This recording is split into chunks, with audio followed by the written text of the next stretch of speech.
Well, ladies and gentlemen, boys and girls, we have a quick Mustang update. Well, this may not be quick. This will probably be a bit of a rambletron. I'm sure a lot of you are going to enjoy it. So let's go ahead. We got the car back. It is running. It is driving. Trans and everything is in. Obviously, since it's running and driving, it's like 90-something complete. It just needs a little bit of wiring, a little bit of touch-up on the wiring. It needs tin work because that has to have a rear firewall to be somewhat legal. We got the shifter in. So we can start from front to back here. Here's my spare slug.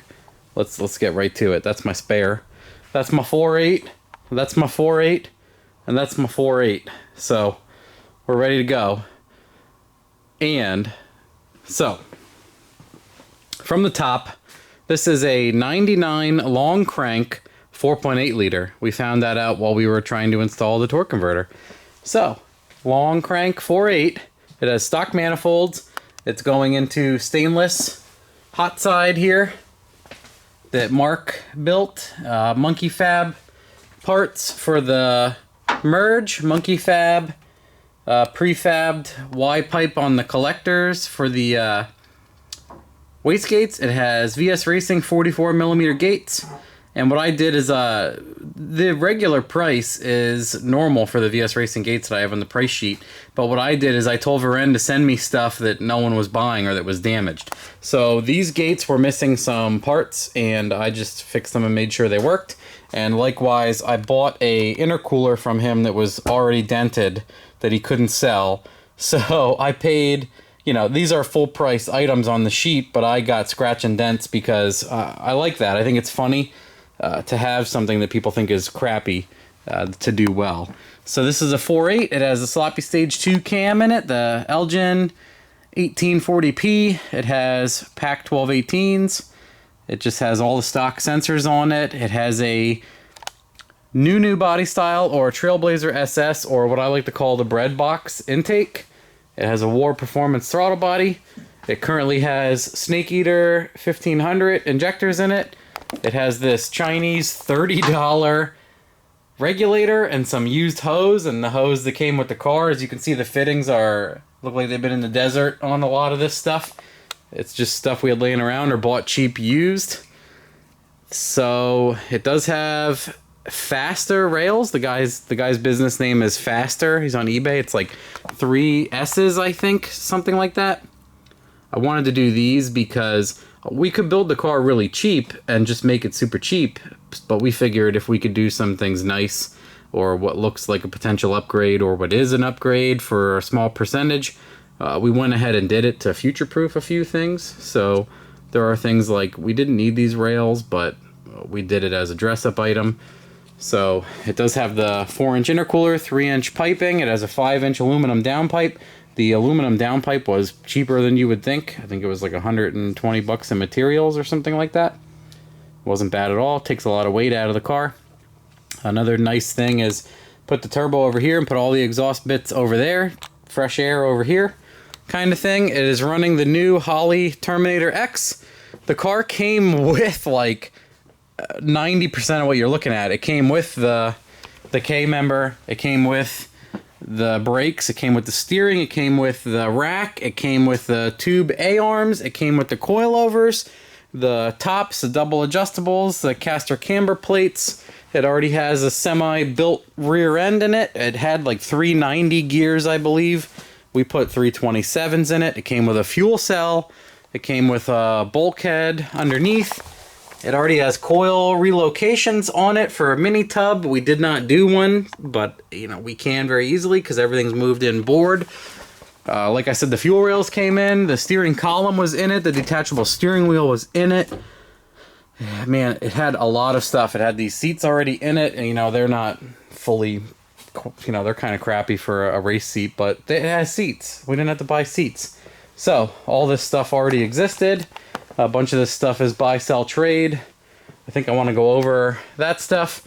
It's running a Jake's converter that they built for me that they want to do a budget series. They've done a bunch, I guess, so they wanted to step into this game. So I said, yeah, sure, guys. I do stuff with Jake's.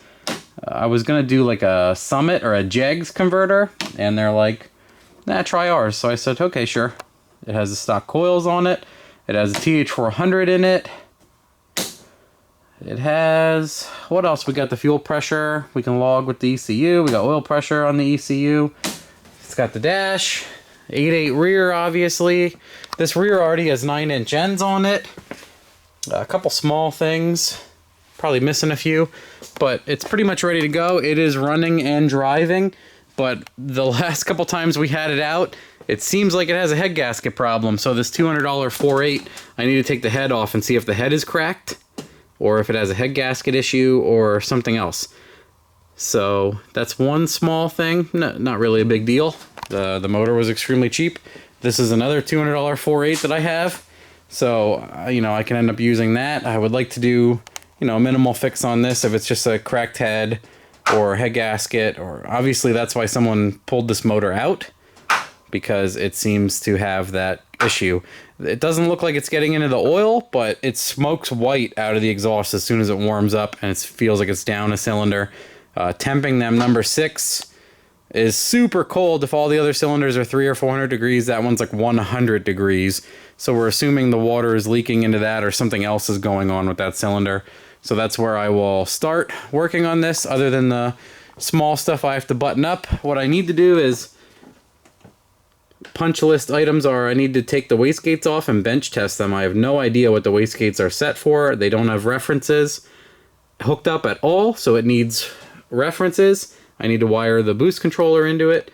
I need to make dump tubes. The wastegates are just dumping, so we need little dump tubes to effectively evacuate exhaust gas. Other small things are, it has stock truck accessories. We just removed the power steering pump, and what I like to do is, this is like a $28 Dirty Dingo idler relocation kit. It moves the idler from the stock position to over here, because this long run here likes to throw belts. You can do this, and probably a third of the time you won't have a problem, but other times it'll just sling the belt off when you lift or roll into it. So if you put this guy on here for about 28 bucks shipped to your door, that doesn't happen. It has the stock wires and coils, which have been good to, over 1500 horsepower. It has BR70F plugs. It has stock manifolds. We cut and put Monkey Fab V-bands on. It has a China stainless oil feed line, a nylon drain line. Nothing else is really that totally complicated. Other than that, the brakes were awful the other day. Mark replaced the master cylinder with a cheap manual master, and they are way better, but obviously we need to negotiate this this other head gasket or cracked head issue before we can get to that. So yeah, so that's the fun for now. The belt and everything is good. The coolant system was good. Everything else was happy. It will idle for days. What I need to do is wire in, I need to do some small things, like I need to add the content sensor, which is in here. I need to add that. I don't particularly need it, but I want to wire the content sensor in. This car came with the stock computer was actually in the car, a stock Mustang computer. So I don't know, I think it'd be funny to list that and sell that and recuperate the fees. The dump tubes, this is a Honda Civic header. I'm going to use this. I think I have the other, here it is. This is what I'm going to make the dump tubes out of. Honda Civic header works great for making dump tubes for 44 millimeter gates. The exit stuff is pretty much exactly the same size as the dumps. So that is nice. Everything else is good. I don't know what else I can think of right now. So if you guys want to ask particular questions about this car, go ahead. Other than that, I'll be going over some wiring and stuff when I do it. Add the flex fuel sensor, dumb things. For once, I wanted to try these bulkhead battery fittings. So this goes through the firewall, and so I have the battery cables running in the car. They run up, and then they bulkhead right there. And then what's neat is this goes to the block. This is a ground that goes to the block. This is a power that goes to the starter. And this is a power huge cable that goes to the alternator. So everything gets nice, you know, voltage, and it's easy, and it's passed through the firewall. And then on the fuse panel, it's very easy to add power and everything else. Since everything was ripped out of this car, it's much easier to just do power that way. And then I wired up a switch panel, and all that stuff is just laying on the floor. I'm going to try to neat it up a tiny bit and stack the relays next to each other and do something, shove the dash back in and try to get the switches and stuff on the dash. Other than that, it's not a huge deal to me. I don't really care. Some people, it totally triggers them. All the connections are fine. They're crimped and everything is nice. I don't care if they all lay on the floor. It doesn't really bother me, as some of you might already know. So that is the quick gist of it. Quick rundown. The car is back. I'm going to be doing some stuff with it. I'm going to videotape when I yank the head off and we find out what is up with that. Either if the motor, you know, has a broken piston, which I don't know about that. Probably a head gasket issue, or a cracked cylinder head. I've heard about that. Cracked cylinder heads, people post about all the time. I've never had it happen, so it's prime time for something to happen. So we'll see how that goes, or what it is. Some investigative journalism. We'll hook up these wastegates and the boost controller and test some more stuff as we go. Wire the ethanol sensor. Yabbity blobbity. And then as soon as everything else is pretty much healthy, straight to the dyno. We're going to dyno the thing. It has we picked up these. I got these rims for like nothing. These welds. Fireworks. Must be like a Pee-wee game or something going on. That's a 275 Gen 1 Mickey Thompson that's used that we got super cheap also. Those are Jegs weld replicas. They're not Jegs, or they're not welds. They're Acorn nutted Jegs wheels that look like welds. And then I got these and the front tires for $100 each. Quite a steal, so that's good too. I'm not a huge fan of this design, but who cares for $100 a wheel and tire together? You gotta suck it up and just race the car. So, other than that, I probably said this 6 times. That's what I can remember right now. That's where we're at. It runs and drives. It makes a couple pounds of boosty boost. The only issue is obviously the coolant and overheating thing we got going on. So we gotta check the head gasket on this side. Number 6 was super cold. So that's what's coming up next. That's it. I mean, I think I got the bases covered. 3-bar map sensor from EFI Source. Take this thing out, hammer out some power, update you guys obviously with some dyno videos, and then probably make some 8th mile hits once the rest of the semi-safety stuff is done. And if it doesn't want to wreck by the 8th mile and they don't kick us out of the track, it might be nice to put the cage in it and go for 8-second passes for in the $8,000 range total budget. People have been asking about how that is going.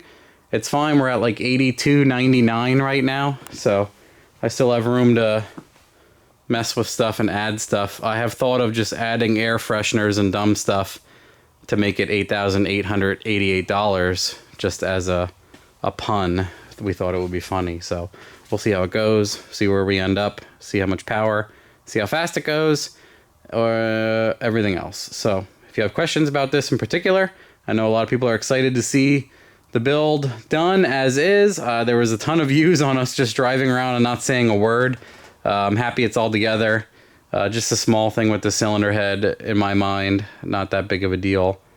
So we'll go from there. Everything else, it does stop now. The brakes seem to work. So that's where we're at. Let me know what you think. See you later. Bye.